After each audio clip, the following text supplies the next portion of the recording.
여러분 질문 하나 드리겠습니다. 여러분은 국민학교를 나오셨습니까? 초등학교를 나오셨습니까? 네, 초등학교 나오신 분 제 눈에 지금 한 분 보였습니다. 그렇다면 저는 국민학교를 나왔을까요? 초등학교를 나왔을까요?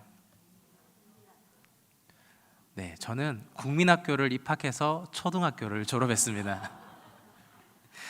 제가 딱 기준입니다. 제가 딱 기준이고 국민학교에서 뭐 배웠는지 초등학교에서 뭐 배웠는지까지 아는 사람입니다. 여러분께 질문 드립니다. 대한민국 국민의 권리와 의무, 우리 국민학교, 초등학교 다 배웠습니다. 우리 사회 시간에 배운 내용 기억하십니까? 대한민국 국민의 의무, 권리. 네, 정리해서 하겠습니다. 5가지 권리부터 자유권, 평등권, 앞에 나오나요? 네, 평등권, 사회권, 청구권, 참정권. 더 어려운 질문입니다. 4가지 의무. 네, 띄워주세요. 네, 국방의 의무, 납세의 의무, 교육의 의무, 근로의 의무. 혹시 여러분 권리와 의무 잘 지키고 행하고 계십니까? 여러분이 누려야 될 권리 잘 누리고 계십니까? 네, 대답이 시원치 않습니다. 아마도 투표하는 날 놀러 가신 분들이 좀 있는 것 같습니다. 네. 5가지 의무와 5가지 권리와 4가지 의무, 우리 국민으로서 당연히 해야 하는 것입니다. 그리고 이것을 잘 지켜나갈 때 우리의 사회, 우리나라는 더욱더 건강해지고 살기 좋은 나라가 될 것입니다. 그런데 많은 사람들이 권리를 누리기는 원하지만 의무는 하고 싶어 하지 않습니다. 대표적인 게 우리 국방의 의무죠. 또 납세, 여러 가지 이 의무들을 지는 것을 싫어하는 사람들이 많이 있습니다. 대한민국이라는 이 국가가, 내가 속한 이 공동체가 더 나은 곳이 되기 위해서는 권리를 누리는 것과 마찬가지로 의무 또한 당연히 행해야 하는 것입니다. 권리와 의무는 딱딱하고 차가운 법률들입니다. 그러나 이것을 잘 지키기만 해도 세상은 아주 아름다울 것입니다. 그런데 이것 말고 세상을 더 따뜻하게 해줄 수 있는 것이 있습니다. 세상을 따뜻하게 해줄 것, 권리와 의무보다는 더 높은 차원의 무엇입니다. 오늘 이 시간에는 그 고차원적이고 세상을 따뜻하게 해줄 것을 배려라고 부르고 함께 말씀을 나누고자 합니다. 배려란 뭘까요? 배려란, 네, 띄워주세요. 배려란, 네, 제가 읽어드리겠습니다. 도와주거나 보살펴 주려고 마음을 쓰는 것을 이르는 말입니다.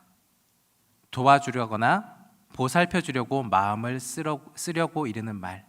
또 권리를 주장할 수 있음에도 하지 않는 것, 이것 또한 배려이기도 합니다. 여러분, 배려가 왜 필요할까요? 배려는 자신의 욕심만을 채우려고 노력하는 사람들이 많다면 서로 갈등이 생길 일들이 많이 있을 것입니다. 또한 서로가 서로에게 좋은 감정이 아니라 나쁜 감정이 맺어질 수가 있습니다. 이러할 때 어느 한쪽이 상대방을 위해주고 상대방을 위하여서 따뜻하게 또 행동해 준다면, 도와주려거나 보살펴 주려고 행동한다면 그 관계는 더욱더 아름다워질 수가 있는 것입니다. 또한 배려하는 사람은 다른 사람을 도와줌으로 인해서 보람을 느끼고 또 행복을 느낄 수도 있습니다. 결국 배려를 통하여서 더 나은 세상, 더 나은 공동체가 만들어질 수가 있는 것입니다. 우리가 흔히 쉽게 할 수 있는 배려의 행동들이 있습니다. 노약자들 혹은 연약한 자들을 도와주는 것, 또 상대방의 마음을 잘 헤아려서 행동하는 것, 내 생각만 하지 아니하고 남의 생각을 존중해 주는 것, 또 내가 조금 더 수고하여서 다른 사람을 편안하게 하는 것, 이러한 작은 배려들을 우리는 실천할 수가 있습니다. 오늘 고린도전서 9장에는 바울이 자기의 사도의 권리, 그리고 일상의 권리를 포기한 내용, 그리고 바울이 얻고자 하는 목표를 기록한 내용이 들어 있었습니다. 이러한 내용을 기록한 목적은 고린도 교회 성도들로 하여금 자신을 본받고 그리스도 안에서 아름다운 생활을 하게 하기 위해서였습니다. 오늘 읽은 본문의 내용은 아주 길었는데요, 크게 두 가지 부분으로 나눌 수가 있습니다. 첫 번째 부분은 사도의 권리에 대한 부분이고, 두 번째 부분은 사도의 의무에 대한 부분이었습니다. 첫 번째, 사도의 권리입니다. 사도의 권리. 교회 안에서 사도 바울의 사도의 권리를, 자격을 의심하는 사람들이 있었습니다. 그러한 이들에게 사도 바울은 자신이 사도라는 내용을 변호하는 내용들을 오늘 본문에 기록해 놓았습니다. 자, 사도. 그렇다면 이 사도라는 말의 의미가 무엇일까요? 헬라어로 아포스톨로스라고 부릅니다. 아포스톨로스. 그 뜻은 보냄을 받은 자입니다. 아포스톨로스, 보냄을 받은 자. 이것이 우리 한글 성경에는 사도라고 기록되어 있습니다. 누구의 보냄을 받았느냐? 바로 예수 그리스도의 보냄을 받은 사람들입니다. 땅끝까지 이르러 내 복음을 전하라는 그 보내심을 받은 자들이 바로 사도들입니다. 보통은 우리는 예수님의 12제자를 가리켜서 사도들이라고 부릅니다. 예수 그리스도와 함께 생활하였고 가르침을 들었으며 또 예수님의 죽으심과 부활까지 목격한 사람들, 그리고 예수님의 보내심을 받았던 사람들, 이들이 바로 사도들입니다. 그렇다면 바울은 어떻습니까? 바울은 사도라고 말하기가 조금 애매한 부분이 사실은 있습니다. 예수님의 공생의 기간 가운데 함께하지 아니하였고, 또한 예수님이 죽으실 때에, 십자가에 돌아가실 때에 그곳에 함께 있었던 사람이 아닙니다. 그런데 이 사도 바울을 사도라고 부르는 이유가 있습니다. 그는 12제자와 동일하게 예수님의 보내심을 받았기 때문입니다. 사도 바울은 다메섹으로 가는 길 가운데서 부활하신 예수님을 만났습니다. 빛과 음성으로 다가오신 예수님께서는 이 바울에게 사명을 주십니다. 그리고 주의 복음을 전하는 귀한 일들을 맡기셨습니다.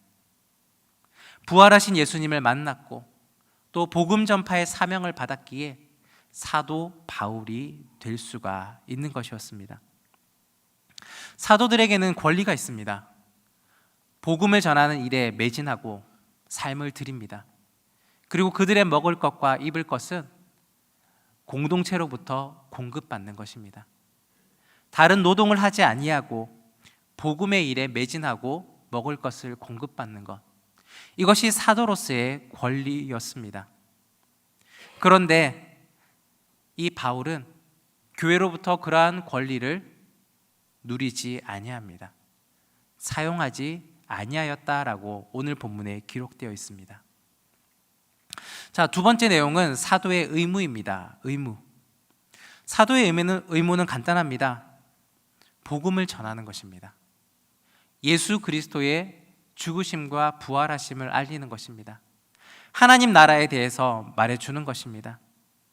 또한 복음 전파를 가로막는 장애물이 없게 하며 또 자신의 삶을 들여서 예수 그리스도를 전하는 일을 하는 것, 이것이 바로 사도의 의무입니다. 사도 바울은 자신이 그 사도로서의 의무를 온전히 행하였다라고 변호하고 있습니다. 권리를 누리기 위해서는 의무를 다해야 합니다. 권리만 누리려고 하고 의무를 행하지 않는 그런 사람들이 사실은 우리 주변에도 있습니다.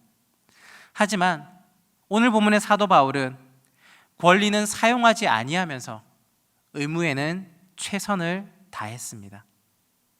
그 결과가 어떻습니까? 교회들이 든든히 서갔습니다. 예수 그리스도의 복음이 아시아를 넘어서 유럽까지 전해지게 되었습니다. 결국 사도 바울의 헌신적인 이 사명 감당으로 인하여서 세상이 변하였습니다. 자기 의무에 충실하며 선한 목표를 향하여서 권리를 포기하며 살아갔기에 오늘날 우리에게까지 이 복음이 전해지게 된 것입니다. 특별히 오늘 본문에는 고린도 교회를 위한 배려로 사도로서의 권한을 사용하지 않았다라고 이야기합니다. 그리고 의무는 모두 행하였다라고 이야기하였습니다. 고린도 교회는 사도 바울의 배려는 받았지만 사도 바울은 고린도 교회의 배려는 받지 못하였던 것 같습니다. 오히려 사도 바울의 그 사도직에 대한 정통성을 의심하고 비난하는 이들도 있었던 것 같습니다. 자, 오늘 이 본문 말씀을 우리 세상 가운데로 한번 가지고 와 보겠습니다. 우리는 어떠한 배려를 하고 있으며 어떠한 배려를 받고 살아가고 계십니까? 쉽게 생각하면 여러분이 대중교통을 이용하실 때 여러분은 어떻게 배려하고 어떻게 배려받고 계십니까? 저는 지하철을 가끔 탈 때가 있는데요. 지하철을 탈 때 불쾌할 경우들이 가끔 있습니다. 목적지에서 내리고자 할 때 문이 열립니다. 그런데 내릴 때 방해를 받는 경우들이 종종 발생합니다. 내리기에 앞서서 타려고 하는 사람들이 먼저 밀고 들어옵니다. 그러면 나가기도 힘들고 때로는 손에 들고 있던 물건들을 떨어뜨릴 뻔할 때가 너무나 많이 있습니다. 지하철을 타고 내릴 때 가장 기본적인 에티켓은 내리는 사람이 먼저 다 내리고 그 후에 탈 사람이 안으로 들어오는 것입니다. 그런데 이 가장 기본적인 예의, 이것도 지켜지지 않지만 남에 대한 배려는 더욱더 지켜지지 않는 경우들이 많이 있습니다. 노약자나 임산부가 열차에 탈 때가 있습니다. 그런데 그 누구도 자리를 양보하지 않는 경우들이 보입니다. 지하철을 이용하는 초기 임산부들은 어려움이 많습니다. 임신 초기의 여성들은 외관상으로는 구별하기가 힘듭니다. 때로는 배가 어느 정도 나와 있더라도 눈에 보인다 할지라도 사람들이 시선을 외면할 경우들이 많이 있습니다. 그런데 어떻습니까? 임신을 하고 있는 그 자체만으로도 우리는 배려를 해야 되고 또 새로운 생명을 안고 있는 것 자체로도 우리는 축복해야 될 것입니다. 임신을 하고 있는 그 기간은 아주 중요한 시기입니다. 무엇보다도 유산의 가능성이 있기 때문입니다. 실제로 24주차 이전에 초기 임신부들은 5명 중에 1명꼴로 유산을 경험한다고 합니다. 가장 조심해야 하고 가장 배려를 받아야 하는 시기입니다. 그래서 최근에는 지하철 그 안에 임산부 배려석까지 마련되어 있습니다. 이들이 그 자리에 다가설 때는 모두가 함께 배려해 주어야 할 것입니다. 뿐만 아닙니다. 어르신들, 무릎이 아프거나 또 서 있기가 불편하신 분들을 바라볼 때는 얼른 그 자리에서 일어나서 노약자석이 아니다 할지라도 자신의 자리를 내어주고 배려해 주어야 되는 것이 아름답고 따뜻한 모습일 것입니다. 사도 바울은 고린도 교회를 영적인 임산부로 또 고린도 교회의 교인들을 영적인 새 생명으로 대하듯 배려하였습니다.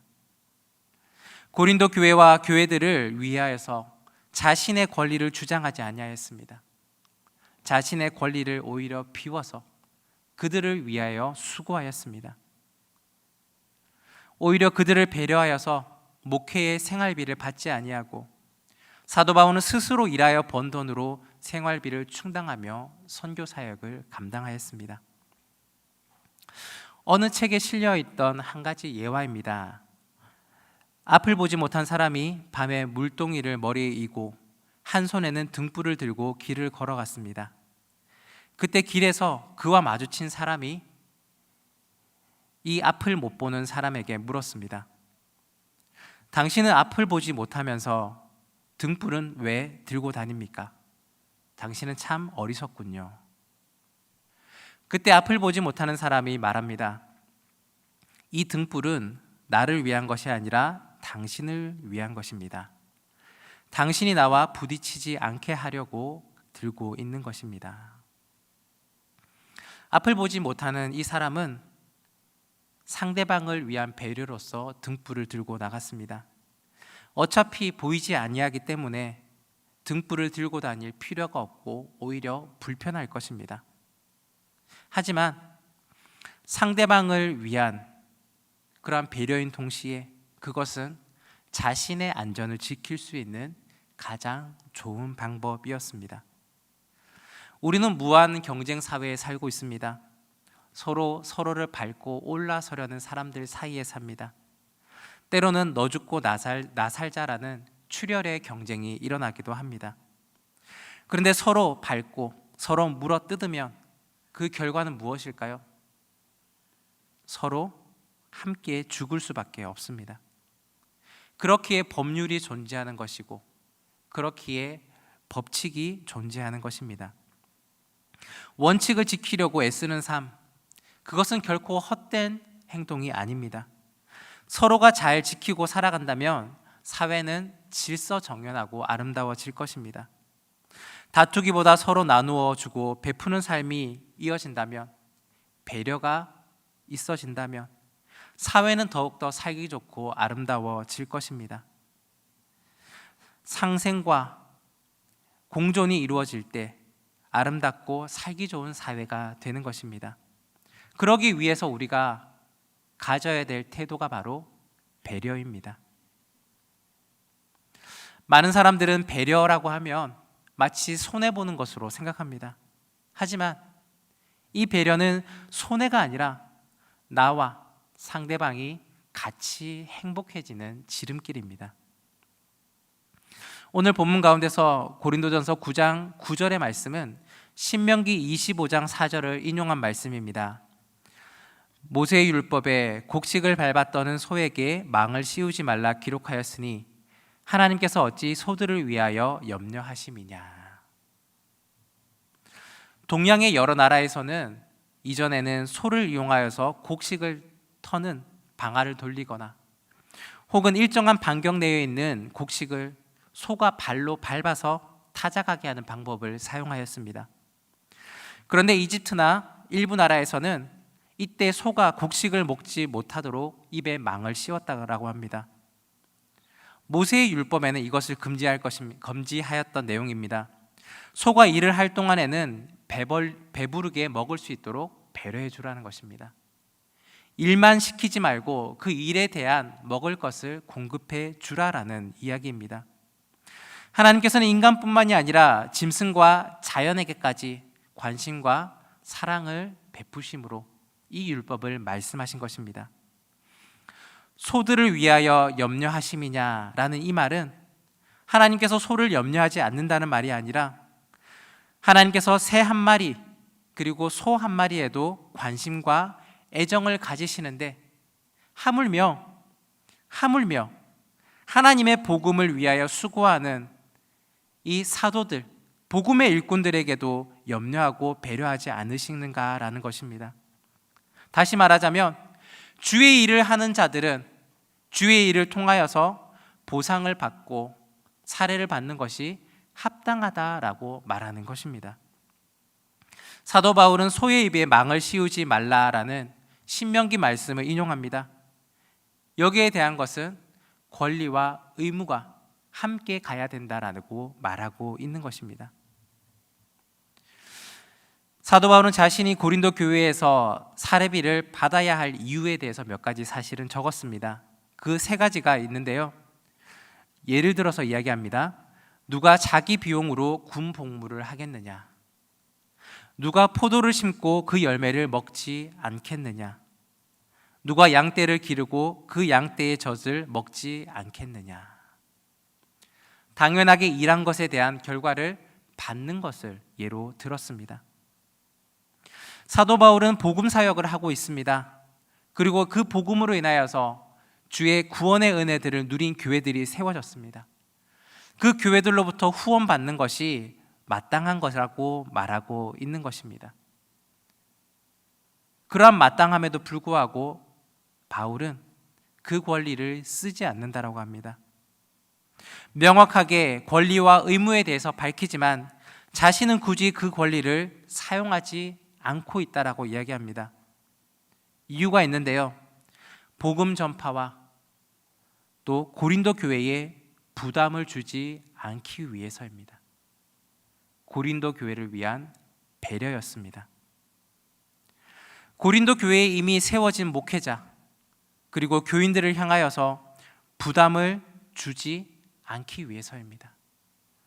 또 복음 사역에 대하여서 많은 사람들에게 오해를 받지 않기 위해서입니다. 사도 바울은 이 배려의 그 모습을 사실은 예수 그리스도로부터 가져옵니다.